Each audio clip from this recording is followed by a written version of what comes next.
اور تم دیا ہوا مال کیوں کر واپس لے سکتے ہو جبکہ تم ایک دوسرے کے ساتھ صحبت کر چکے ہو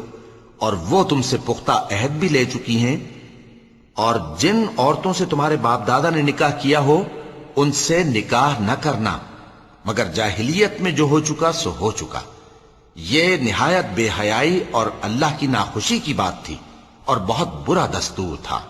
تم پر تمہاری مائیں اور بیٹیاں اور بہنیں اور پھوپھیاں اور خالائیں اور بھتیجیاں اور بھانجیاں اور وہ مائیں جنہوں نے تم کو دودھ پلایا ہو اور رضائی بہنیں اور ساسیں حرام کر دی گئی ہیں، اور جن عورتوں سے تم خلوت کر چکے ہو ان کی لڑکیاں جنہیں تم پرورش کرتے ہو وہ بھی تم پر حرام ہیں۔ ہاں اگر ان کے ساتھ تم نے خلوت نہ کی ہو تو ان کی لڑکیوں کے ساتھ نکاح کر لینے میں تم پر کچھ گناہ نہیں، اور تمہارے صلبی بیٹوں کی عورتیں بھی اور دو بہنوں کا اکٹھا کرنا بھی حرام ہے،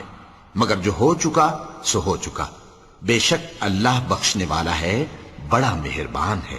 اور شوہر والی عورتیں بھی تم پر حرام ہیں مگر وہ جو قید ہو کر باندیوں کے طور پر تمہارے قبضے میں آ جائیں۔ یہ حکم اللہ نے تم کو لکھ دیا ہے، اور ان محرمات کے سوا دوسری عورتیں تم کو حلال ہیں،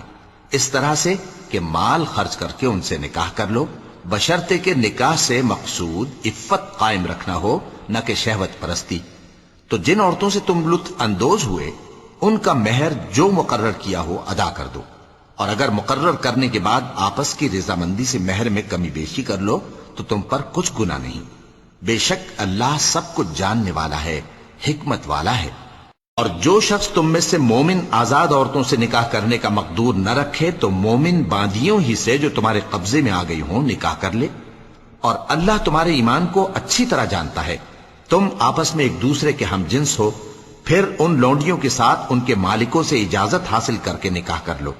اور دستور کے مطابق ان کا مہر بھی ادا کر دو، بشرطے کہ وہ پاک دامن ہوں،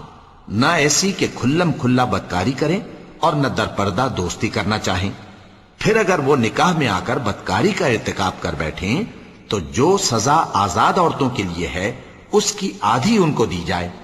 یہ باندھی کے ساتھ نکاح کرنے کی اجازت اس شخص کو ہے جسے گناہ کر بیٹھنے کا اندیشہ ہو، اور یہ بات کہ صبر کرو تمہارے لیے بہتر ہے، اور اللہ بخشنے والا ہے، مہربان ہے۔